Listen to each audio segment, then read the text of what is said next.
En el momento en que las mujeres empiezan a participar en la elaboración del mundo, ese mundo es todavía un mundo que pertenece a los hombres. Ellos no lo dudan, ellas lo dudan apenas. Simone de Beauvoir. En un país como México, en plena guerra contra el narcotráfico, hablar de violencia hacia las mujeres parece ocioso, incluso sospechoso. Pero como sucede en contextos que sufren extrema violencia, como países en guerra, desplazados, enfrentamientos étnicos o del crimen organizado, etc., las mujeres y los niños forman parte del grupo más vulnerable, puesto que el ensañamiento es exponencial, ya que son víctimas de la violencia de la guerra, pero también de la estructural, que las margina y discrimina negándoles el acceso a la justicia. En México, el Observatorio Ciudadano Nacional de Feminicidio calcula que en 2017 alrededor de 1.844 mujeres fueron víctimas de este delito. Y sin embargo, existe un conflicto con las instituciones de seguridad pública en la manera de contar a las víctimas de los asesinatos, pues para muchas instituciones, la violencia ejercida por el narcotráfico no es feminicidio, sino que refiere a ajustes de cuentas o daños colaterales. Por lo tanto, no entran en esta categoría legal de feminicidio. La importancia del estatus de crímenes por razones de género es que, ante las leyes mexicanas, se considera un agravante, además de dar elementos para declarar una alerta de violencia de género, que obliga a las instituciones de cada estado y municipio a tomar acciones y dar financiamiento para planes y programas urgentes sobre el tema. En la ciudad donde vivo hay poco más de 310.000 habitantes. En 2015 las estadísticas decían que había 3 feminicidios por cada 100.000 habitantes. En 2016 la proporción subió a 9.8 asesinatos de mujeres por cada 100.000 habitantes. Ese mismo año hubo 82 mujeres asesinadas, pero solo 11 fueron tipificados como feminicidio. Para 2017 cerramos el año con 11 casos de feminicidios tipificados, pero sin cifras oficiales sobre los asesinatos violentos de mujeres en Zacatecas.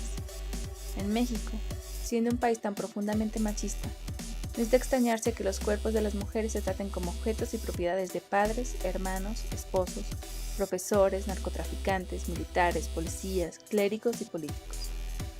Prueba de ello son las constantes coacciones y llamados al orden que en lo público, en lo privado, desde la mesa familiar, el mitin o desde el púlpito se expresan para dirigir la vida de las mujeres. Como explica Simone de Beauvoir en una analogía a la situación de la esclavitud de los negros, cito: la casta de amos quiere mantenerlos en su lugar, es decir, en el lugar que han elegido para ellos.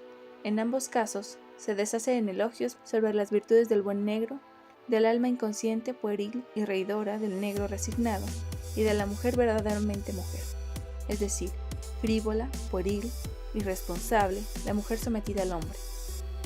Por ejemplo, el cardenal mexicano Norberto Rivera en 2017, en medio de las protestas en todo el país por los feminicidios, hizo un llamado a las mujeres a tomar su lugar en la familia, la sociedad y la iglesia, y agregó: la maternidad se expresa con frecuencia como esclavitud, la familia como fruto de la ideología burguesa y la feminidad como trampa inventada por los hombres para dominar.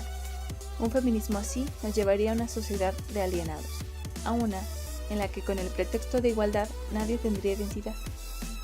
Otros ejemplos son los distintos lugares de trabajo y escuelas de la República donde se prohibió el uso de minifaldas, como en el Sindicato Único de Trabajadores al Servicio de San Luis Potosí y el Organismo Supervisor de Recursos Públicos de Veracruz en 2006. En 2008 se prohibió en los 56 bachilleratos de la Universidad Autónoma de Sinaloa, donde el rector, Héctor Melesio Cuen, aseguró que la vestimenta de las alumnas es una invitación a ser agredidas o acosadas. En 2011 se prohibió el uso de esta prenda, además de escotes y pantalones ajustados, a las trabajadoras del sector salud en el estado de Tamaulipas. Mientras tanto, en el municipio de Navolato, en Sinaloa, el presidente municipal propuso prohibir el uso de minifaldas en el municipio para evitar los embarazos en adolescentes. Posiblemente uno de los personajes políticos que más ha causado revuelo por sus declaraciones es Arturo Chávez Chávez, quien fue procurador de justicia del estado de Chihuahua entre 1996 y 1998, justo en el momento álgido de la primera oleada de feminicidios en Ciudad Juárez, y quien después fue nombrado en 2009 Procurador General de la República, y aseguró en una entrevista que a las mujeres las violan y las matan por la actividad a la que se dedican. Si las violaron y mataron, no es porque iban a misa. Ellas tienen la culpa de que las agredan por su forma de vestir provocativa. Como explica Teresa Inchaustegui en su artículo Sociología y Política del Feminicidio, algunas claves interpretativas a partir del caso mexicano, el problema de la violencia de género se construye en complicidad con los perpetradores, la violencia generalizada en el país y la falta de acceso a la justicia. Sin descontar la concurrencia de factores propulsores como la violencia social, la violencia criminal, la proliferación de armas y la impunidad extendida en casi todo el país, que son buen caldo de cultivo para la expansión de estas prácticas violentas, sin duda, el mayor escándalo y la mayor indignación a que están asociados estos eventos la tienen las autoridades responsables de perseguir y castigar estos delitos, cuya actuación acusa en la mayoría de los casos no solo omisión, sino incluso falta de sensibilidad y desprecio. Jane Caputo y Diana Russell escriben en su ensayo Feminicidio, sexismo terrorista contra las mujeres, que a partir de los años 60 se ha visto incrementada la violencia contra las mujeres como parte de la reacción masculina contra el feminismo, siendo esta violencia comparable a la caza de brujas en Europa al inicio de la modernidad. ¿Estamos viviendo entonces una violencia sistemática contra las mujeres? Por poner un ejemplo, en 1996, Abdul Latif Sharif, nacido en Egipto, fue condenado a 30 años de prisión por el asesinato de Silvia Rivera en Ciudad Juárez. Murió en la cárcel en el año 2006. Sin embargo, durante las investigaciones del caso, y con la finalidad de apagar el fuego sobre los asesinatos de mujeres en Ciudad Juárez, las autoridades arguían que Latif había contratado a 10 hombres para que cometieran asesinatos idénticos y así liberar sospechas sobre él.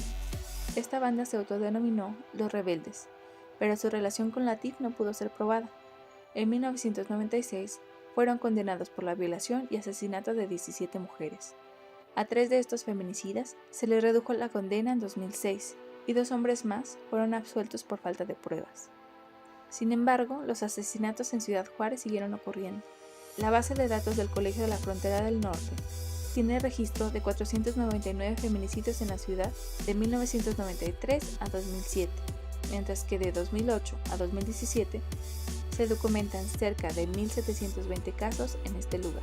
¿Qué dirá ahora el Estado, ya que Latif ha muerto en la cárcel, pero las violaciones, torturas y asesinatos no cesan, sino por el contrario se expanden por el territorio mexicano? Será momento de aceptar, como lo proponen algunas feministas, que la cultura en la que vivimos, la de la violencia extrema de la guerra contra el narco y la apología al feminicidio, es suelo fértil para verdugos que surgen como grupos de choques de la supremacía masculina. En octubre de 2006, cerca de mi barrio, fue asesinada Claudia, una mujer embarazada de 25 años, rociada con gasolina y encendida por su hermano Gabriel.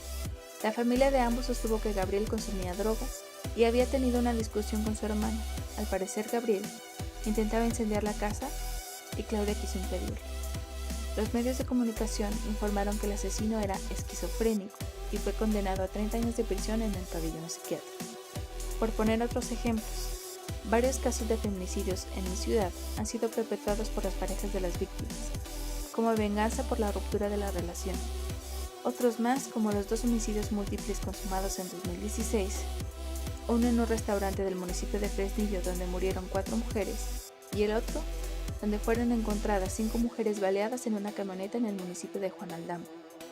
Ninguno de estos multihomicidios fue calificado como violencia de género, y tanto los medios de comunicación como las investigaciones oficiales los vincularon con el crimen organizado. Es decir, para ellos, estas mujeres habían muerto a consecuencia de sus vínculos con el narco, como si el narco no cometiera feminicidio. Un caso más, quizá el último en mi ciudad mientras escribo este ensayo, fue el de Cintia Nayeli, una joven de 16 años que desapareció camino a la escuela y cuya falta parece haber sido caminar sin la compañía de un varón. Aunque pareciera que estos casos no tienen conexión entre ellos, pues unos fueron realizados en el ámbito de lo íntimo, otros por el crimen organizado y otros más en el ámbito que se ha definido como feminicidio sexual, es importante reconocer que las mujeres que son asesinadas por cuestiones de género, a los ojos de los criminales, lo han sido en consecuencia de sus actos o supuestos actos. Se les mata porque su comportamiento ha trastocado el orden patriarcal. En la teoría de Teresa Inchaustegui sobre la violencia machista se afirma que la violencia hacia las mujeres en general y los feminicidios en particular estaría jugando como un dispositivo de poder masculino para restablecer o mantener simultáneamente, tanto en lo individual como en lo colectivo, 1. las posiciones de dominio varonil, entre varones, en un mundo que les resulta cada vez más incierto y peligroso. 2. Funcionar como un instrumento de control para contener el cambio y las transgresiones de las mujeres a los órdenes y regímenes de género, que estarían experimentando marcadas transiciones producidas por la emergencia de mujeres en el espacio cultural simbólico, la vida pública y en el mercado de trabajo. Y si sabemos esto, ¿qué hacemos ahora?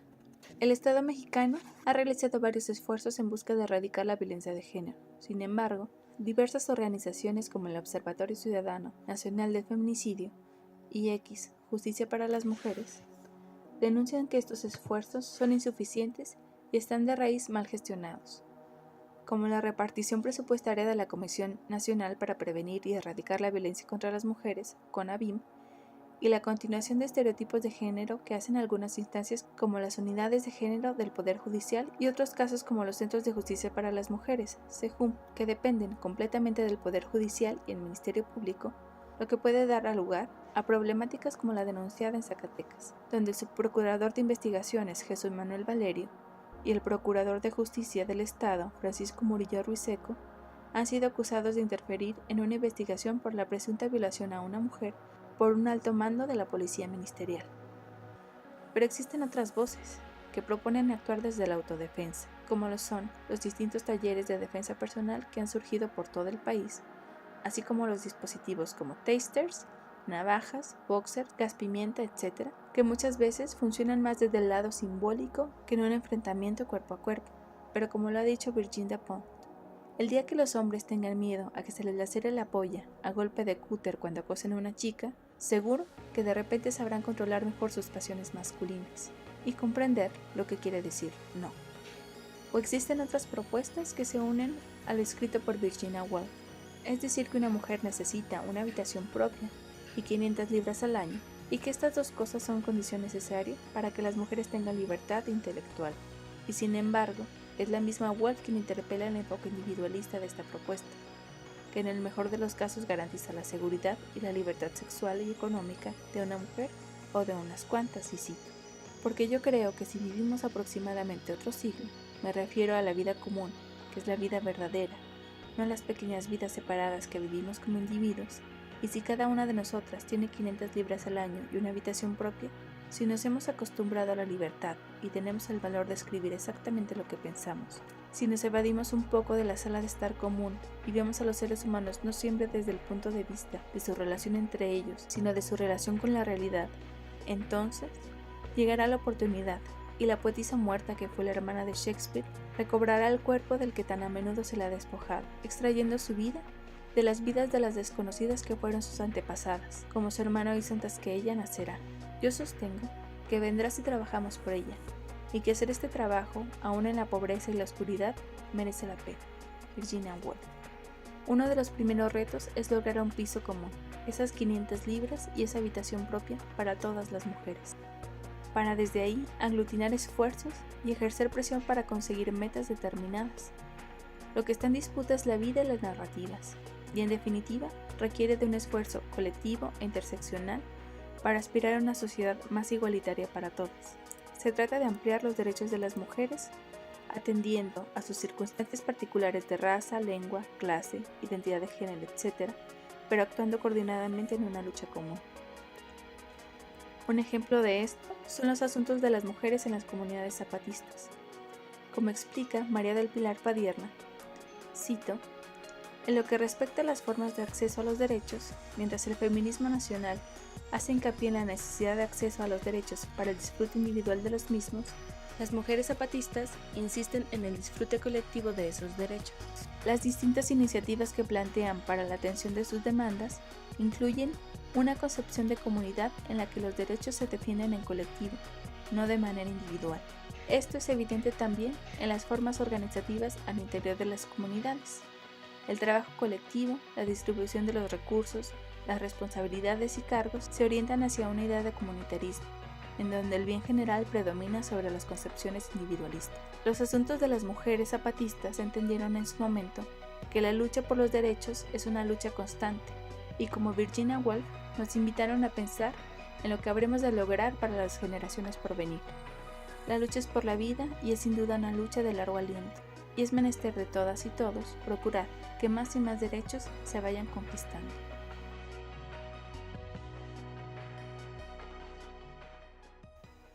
Nosotras nacimos de la noche, en ella vivimos, moriremos en ella, pero la luz será mañana para las más, para todas aquellas que hoy lloran la noche, para quienes se les niega el día, para quienes el regalo es la muerte, para quienes está prohibida la vida.